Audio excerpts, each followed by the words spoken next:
Yo, TBE Trucking, man.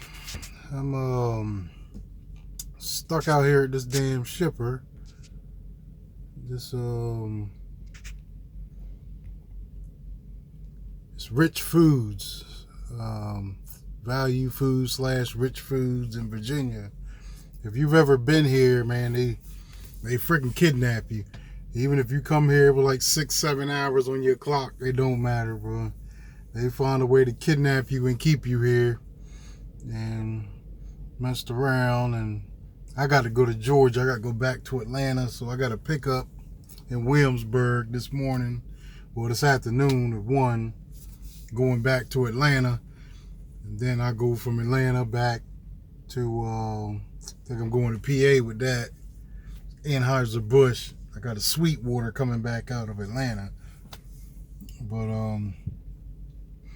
yeah, man, I was just sitting here thinking about what I'm doing and would I rather be doing something else, and really no, because you have to realize what I was doing before I started trucking. And before I started trucking, man, I was working construction out here in the Northeast in Maryland, up Baltimore. I was one of those dudes you see on the side of the road in the middle of the night down in the hole putting pipe together. It's rough work, man. Really rough. And even though I was a foreman, they still work the shit out of me because you can't trust the people around you to make sure bolts are tight the way they're supposed to be, to make sure sleeves are put on like they're supposed to be over top of the pipe, to make sure shit's done the way it's supposed to. You got to get down there and do a lot of the work yourself. You know what I mean? Especially being that the people working with you don't really speak English. So that was a big thing. So, yeah, but the work was just hard. It was hard on me physically. And I hear guys saying that trucking is killing them. And yeah, trucking is bad physically for you, bro. But being out there where I was, getting tendonitis, they call tennis elbow, from wrenching on wrenches all freaking night. Physically just beat down. Like I was home a lot. I was home every day, but I was miserable. I was really miserable. I was in a lot of pain. I didn't even tell my wife about most of the pain that I was in. Like, you know, I mean, as a man, you just don't sit around complaining. That's not going to fix anything. But I damn sure was eating some ibuprofen like candy, bro. I'm telling you. My elbows, my shoulders, and I was paying a real heavy price for that $800 a week. I really was. I was paying a physical toll. I think now in trucking, I'm paying an emotional toll. But physically, I'm good once I got my health under control. I always had high blood pressure and I had heart failure. But I had that when I was working construction.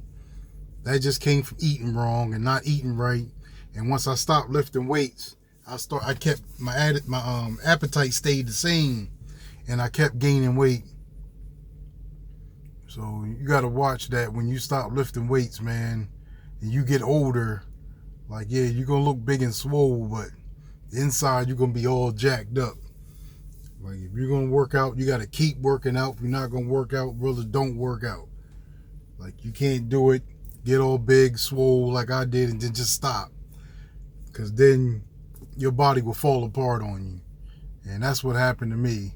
Once I stopped working out, my blood pressure started going through the roof. My body wasn't processing food like it used to. My metabolism slowed down just because I was getting older. And one morning I was asleep and I couldn't breathe. So usually I could turn on my side, I could breathe, but I turned on my side and I still couldn't breathe. So I sat up. This was like 1 o'clock in the morning, and I sat up. I was like, damn, I still can't breathe. And I'm never the one that be like, yo, I need to go to the hospital or something like that. So hit my wife, I was like, yeah, I think I need to go to the hospital, man. Something's wrong with me. I can't breathe. Man, I got to the hospital. They admitted me. Told me my blood pressure was something crazy. I don't even remember what it was, but I had fluid I had fluid all across in my chest and my lungs. I had fluid everywhere. So for 2 days straight, I had to take medicine 4 times a day. For like 3 days straight, I was all up. I was in the hospital. I think it's from that Thursday to that Sunday. That Sunday I got out where my blood pressure and everything got under control. But I've had heart problems and high blood pressure problems since then. So as long as you take your medication the way you're supposed to take it, and don't eat reckless. I just can't eat reckless. Like you see at McDonald's, you see out here on this road, you know how easy it is just to eat reckless. Like I was doing a thing where I was making meal prep for the week. Like I was making all my food for the week and putting it in my refrigerator, which would just be like chicken breast and broccoli, or chicken breast and greens, or steak. I have steak and broccoli, steak and greens. So I was doing that for a while, but it was good for me. I didn't have much fluid and stuff like that, but I was steady gaining weight, and because I was eating a whole lot of protein. Like my body absorbs protein. I don't know why, but it just does. My body absorbs it. A lot of people can just shit it right back out. Like I can't. Like my body just absorbs it. And yeah, so I just had to find ways of just eat the right thing. Don't eat burgers. Stay away from the burgers, man. Stay away from the fast food burgers. Stay away from that Popeye's chicken. Now you see a Popeye's chicken, you just want to pull over, man, and eat some of them chicken strips. Boneless, you don't need none of that. Popeye's chicken will kill you. Trust me, I've had fluid like a bug. I woke up one morning after eating some Popeye's chicken, man, my feet was swole up. I mean swole up, bro. Like that's the real reaction that a normal person doesn't have that reaction. But if that happened to me, just imagine what it's doing to you and you don't even notice it. Like I stay away from the fried chicken stuff. Like now if they're like fried wings, but they don't have the batter and all that the bread is what creates sugar. The bread is what creates that fluid. When you got that fried processed batter and all that stuff that goes on the chicken, that's what's bad. The chicken itself isn't bad. It's all the stuff that they do to the chicken that makes it bad. So I just watch what I eat. I use muscle milks. I think I said that before, as a meal replacement. Like these muscle milks right here, I drink these as a meal replacement because they don't have sugar. This one here has like this one has 0 grams of sugar, 25 grams of protein. So potassium is 1,000 milligrams of potassium, but it does have some sodium in it, so you have to be careful with that. Also, your sodium intake is what increases your high blood pressure and stuff, so you have to watch that. But yeah, man, I just be watching videos, and shout out to all the people who are slowly coming over to my channel. Like this is my second year in trucking. This is my journey, and hopefully after this second year, my second year is coming in March. That will be officially my second year in trucking. During this time, 2 years ago, I was going through the whole Georgia Driving Academy thing that I was doing at the time, the beginning of December to the end of December, when I finally got my license, then went to Stevenson and all that. So yeah, man, I recommend whatever you have to do to get your license, man, do it. Just do it. Just get your license, because without your license you can't do anything. No matter who you got to pay back or who you got to drive for. I recommend try to stay at the company, but stay company. And if you can handle being company, don't do the lease programs, and I don't give a damn where it is. Don't do no lease programs and none of that. Just stay company. And then in 4 or 5 months, if you're not happy with it, start looking into some of these other carriers. Some of these other carriers will pick you up with like 4 or 5 months experience.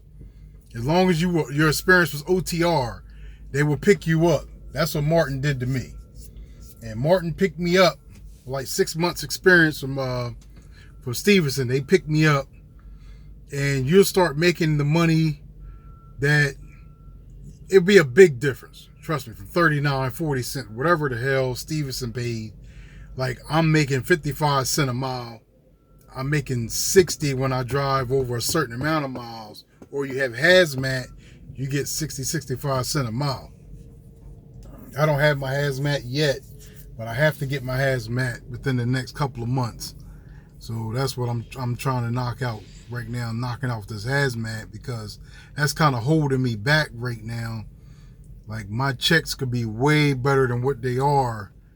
Like, you're gonna just see the big check difference from driving with Stevenson to driving with somebody like Martin or one of these other companies that really pay you good money by the mile, and you don't have to stay out for 3 months at a time. Like, you don't have to stay away from your family for a month and a half before you even see them. Like, it's not even necessary to do that. Like, I see my family almost every week. You know what I mean? I see my family almost every week, and I still make over $1,000 a week and still see my family every week. Like, I never thought that was, you know what I mean? I've been in trucking that long, so I didn't think that was possible, just coming out here like that. But as long as you're getting the miles, just stay on your DM, man, about getting your miles.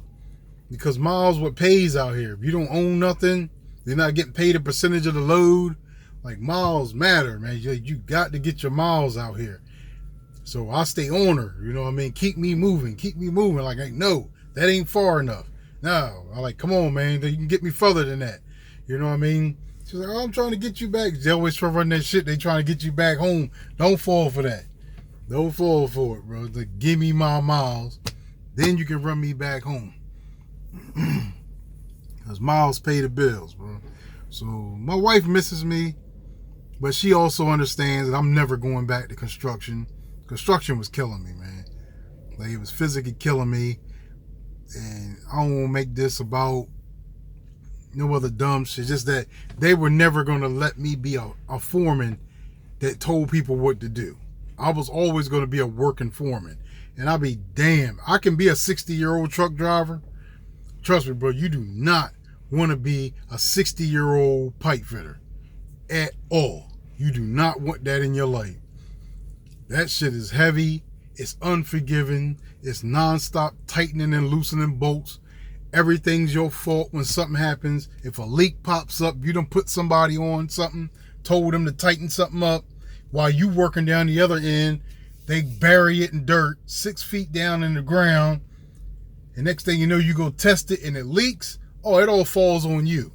It all falls on you. And that's the point. That's the stuff I started getting tired of.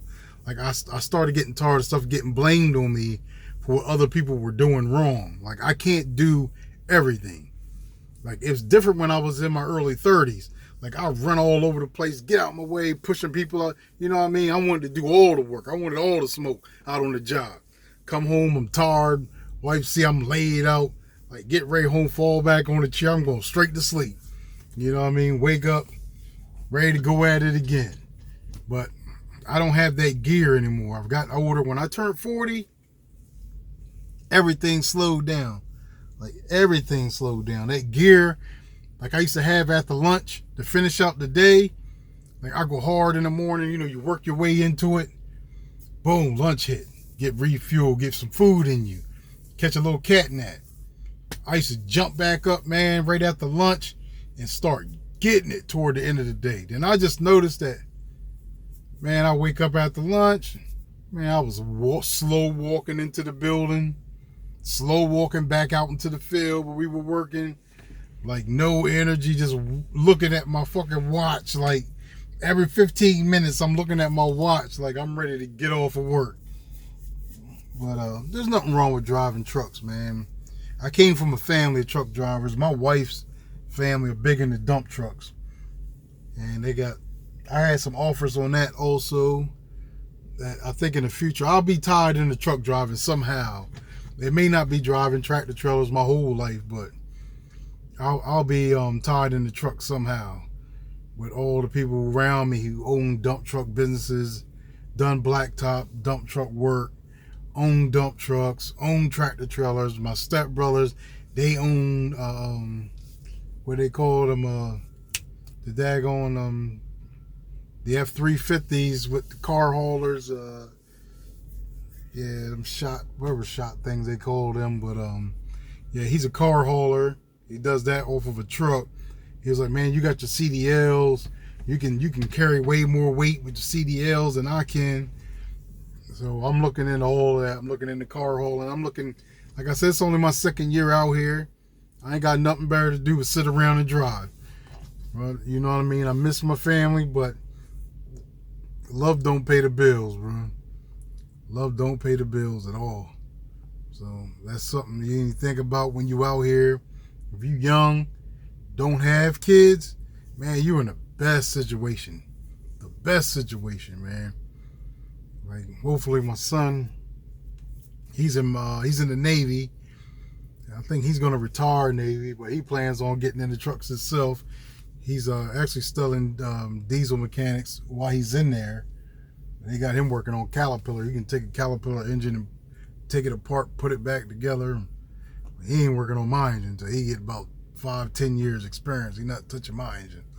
But when he is, that'd be a big help to me. I don't know if people will still be running Caterpillars then, or if they even still make brand new Caterpillars to put in trucks. Like, I don't even know what's up with that. All the Caterpillars I've ever seen out there, older ones, they call reliable Caterpillar engines or rebuilt, remanufactured engines. I don't know. But I'm going to check into that also. But yeah, my plan here is to drive for 2 years, then start saving this spring. Well, after Christmas. I got to get done with this Christmas shit.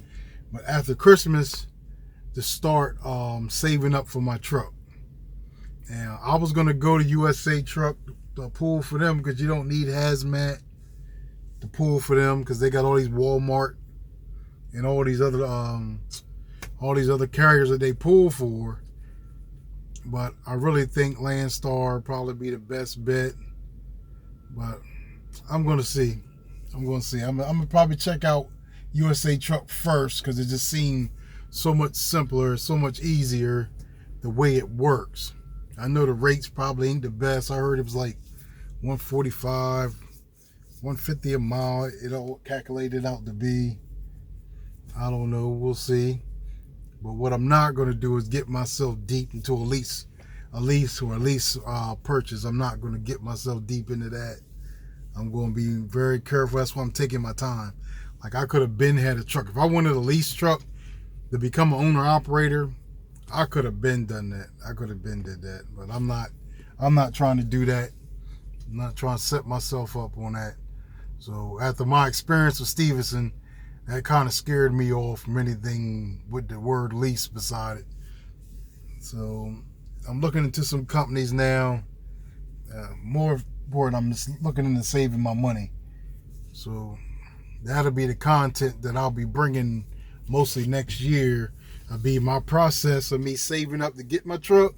Then once I get my truck, it'll be all about me just running around, seeing if I can make it without the truck tearing me a new ass, balls, and just trying to get out here and make this money, man, because there's money out here to be made.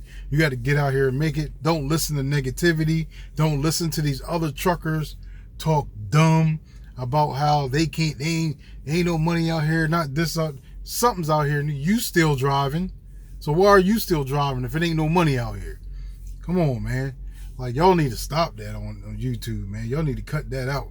The market ain't just for you. The market's out here for everybody. There's plenty of freight out here to be pulled.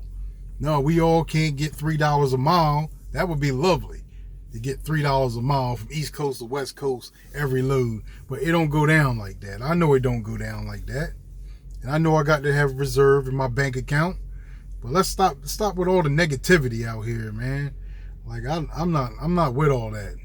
Like, to me, anything can be done if you just focus on doing it.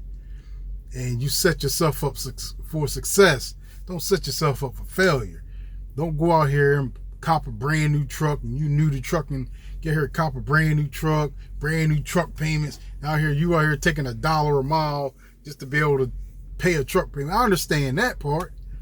But come on, man. Y'all need to stop pooping on other people's dreams because you ain't doing what you supposed to be doing.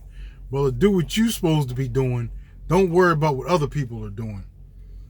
This is TBE. I'm out. This is my little rant for the day. I'm in Super Value. They deliver fresh. I got some daggone milk that they turned down. Look at this milk I got. It's damn lactose. I'm lactose intolerant anyway. So I got about four of these damn things. Look at that. I got about four of these damn things. So that's gonna suit me good. I'm lactose intolerant anyway, so I got plenty of freaking milk to drink. I got a big old refrigerator. And my next video, I'm going to talk about all the stuff that you need on your truck when you're new to trucking. Some truckers try to play cool at like they don't need certain stuff. Like, it's everything you need every week to get by. I'm going to explain to you. Some stuff I leave out, let me know. But I'm going to start breaking that down on my next video because there's a lot of stuff I see, guys, and like, you don't have the necessary stuff on your truck, man. You got coolers on your truck. You don't need a freaking cooler on your truck. You need a refrigerator on your truck.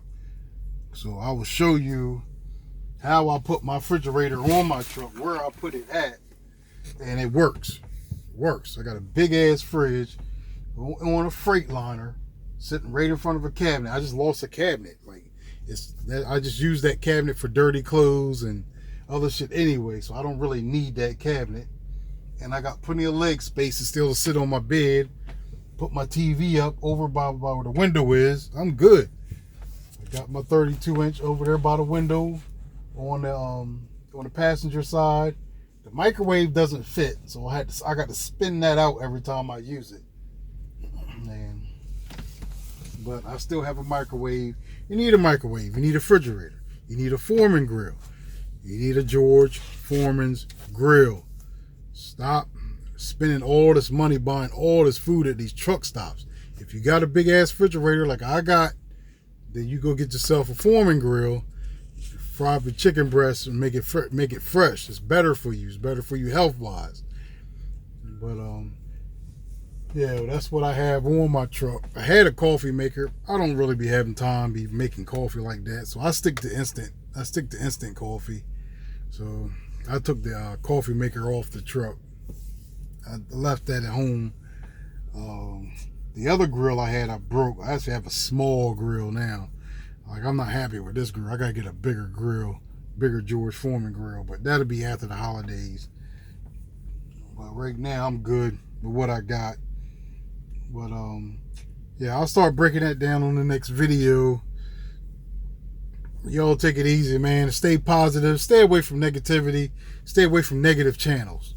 Like, I've started to unsubscribe from guys that I see that are just on here trolling and looking to fight other truckers and telling other truckers they're going to smack them when they see them. All kinds of craziness on here, man. It's just, I'm too old for that, bro. You're not going to put your hands on me. I'm gonna put it like that. I'm going to go back where I came from. Where I came from is somewhere raw. I'm trying to tell you, nobody's gonna be putting their hands on me out here. I'm too old for that. I'll be out here fighting and shit and all that. Ain't nobody be threatening me. None of that, bro. We're not gonna do that. We're not gonna go there. We're not doing that. Well, I'll go right back to jail.